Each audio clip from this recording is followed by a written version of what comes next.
Esta lei define os crimes de abuso de autoridade cometidos por agente público, servidor ou não, que no exercício de suas funções ou a pretexto de exercê-las, abuse do poder que lhe tenha sido atribuído. As condutas descritas nesta lei constituem crime de abuso de autoridade quando praticadas pelo agente com a finalidade específica de prejudicar outrem ou beneficiar a si mesmo ou a terceiro ou ainda por mero capricho ou satisfação pessoal. A divergência na interpretação de lei ou na avaliação de fatos e provas não configura abuso de autoridade. É sujeito ativo do crime de abuso de autoridade qualquer agente público, servidor ou não da administração direta, indireta ou fundacional de qualquer dos poderes da União, dos Estados, do Distrito Federal, dos municípios e de território, compreendendo, mas não se limitando a servidores públicos e militares ou pessoas a eles equiparadas. Membros do Poder Legislativo. Membros do Poder Executivo.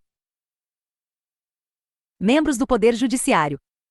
Membros do Ministério Público. Membros dos tribunais ou conselhos de contas.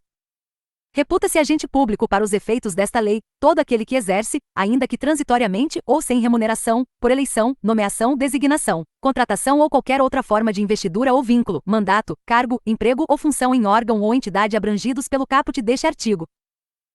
Os crimes previstos nesta lei são de ação penal pública incondicionada. Será admitida ação privada se a ação penal pública não for intentada no prazo legal, cabendo ao Ministério Público aditar a queixa, repudiá-la e oferecer denúncia substitutiva, intervir em todos os termos do processo, fornecer elementos de prova, interpor recurso e a todo tempo, no caso de negligência do querelante, retomar a ação como parte principal. A ação privada subsidiária será exercida no prazo de 6 meses, contado da data em que se esgotar o prazo para oferecimento da denúncia. São efeitos da condenação: tornar certa a obrigação de indenizar o dano causado pelo crime, devendo o juiz, a requerimento do ofendido, fixar na sentença o valor mínimo para a reparação dos danos causados pela infração, considerando os prejuízos por ele sofridos. A inabilitação para o exercício de cargo, mandato ou função pública, pelo período de 1 a 5 anos. A perda do cargo, do mandato ou da função pública. A perda do cargo, do mandato ou da função pública e a inabilitação para o seu exercício, pelo período de 1 a 5 anos, estão condicionadas à ocorrência de reincidência em crime de abuso de autoridade e não são automáticos, devendo ser declarados motivadamente na sentença. As penas restritivas de direitos substitutivas das privativas de liberdade previstas nesta lei são: prestação de serviços à comunidade ou a entidades públicas,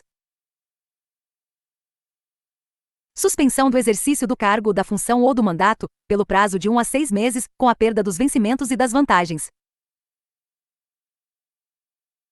As penas restritivas de direitos podem ser aplicadas autônoma ou cumulativamente.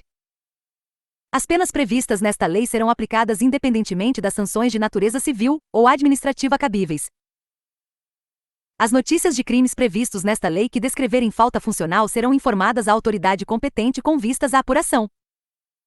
As responsabilidades civil e administrativa são independentes da criminal, não se podendo mais questionar sobre a existência ou a autoria do fato quando essas questões tenham sido decididas no juízo criminal.